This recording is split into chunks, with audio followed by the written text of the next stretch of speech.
રાજકોટના દિવાનપરા ખાતે સોની બજારમાં આવેલા શ્રી હરિ કોમ્પ્લેક્સના 6ઠ્ઠા માળે મોડી રાત્રે ભીષણ આગની દુર્ઘટના સર્જાઈ। આ દુકાનમાં સોની કામ કરતા કારીગરો રહેતા હતા।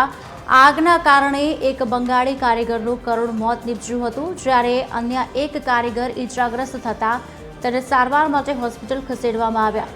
આગ શોર્ટ સર્કિટના કારણે લાગી હોવાનું પ્રાથમિક અનુમાન છે, પરંતુ સોની કામ માટે દુકાનમાં રાખેલા ગેસ સિલિન્ડરના કારણે આગે વિકરાળ સ્વરૂપ ધારણ કર્યું હતું। આ ઘટનાની જાણ થતાં જ ફાયર બ્રિગેડ અને પોલીસ કાફલો દોડી આવ્યો હતો અને ભારે જહેમત બાદ આગ પર કાબુ મેળવ્યો હતો। આગ લાગવાના ચોક્કસ કારણની તપાસ હવે એફએસએલની મદદથી કરવામાં આવશે। આ અંગે વિગત આપશે સંવાદદાતા રવિ મોટવાની ફોન લાઈન પર જોડાયા છે। રવિ, અત્યારે હાલની સ્થિતિ શું છે અને કોઈ નિવેદન સામે આવ્યું છે કે કેમ?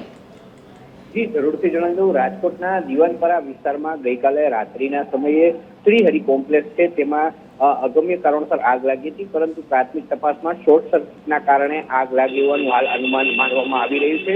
આ ઘટનામાં જે સોની કારીગરો છે, જે બંગાળના હોય છે મોટાભાગના, તે બિલ્ડિંગમાં કામ કરીને ત્યાં જ રહેતા સુતા હોય છે, ત્યારે કોઈ કારણોસર આગ લાગતા કેટલાક શ્રમિકો જાગી ગયા હતા અને તે નાસી ગયા હતા, પણ એક શ્રમિક ન જાગ્યો અને તેનું ત્યાં મોત નીપજ્યું છે। સાથે સાથે વાત કરીએ, એક શ્રમિકને ઈજા થતા સારવાર માટે હોસ્પિટલ ખસેડાયો છે। હાલ આગ સંપૂર્ણ કાબૂમાં છે અને એફએસએલની ટીમ આવે ત્યારબાદ નમૂના લઈ અને આગળની કાર્યવાહી કરવામાં આવશે, પરંતુ આ ઘટના બાદ અફરાતફરીનો માહોલ પણ હતો।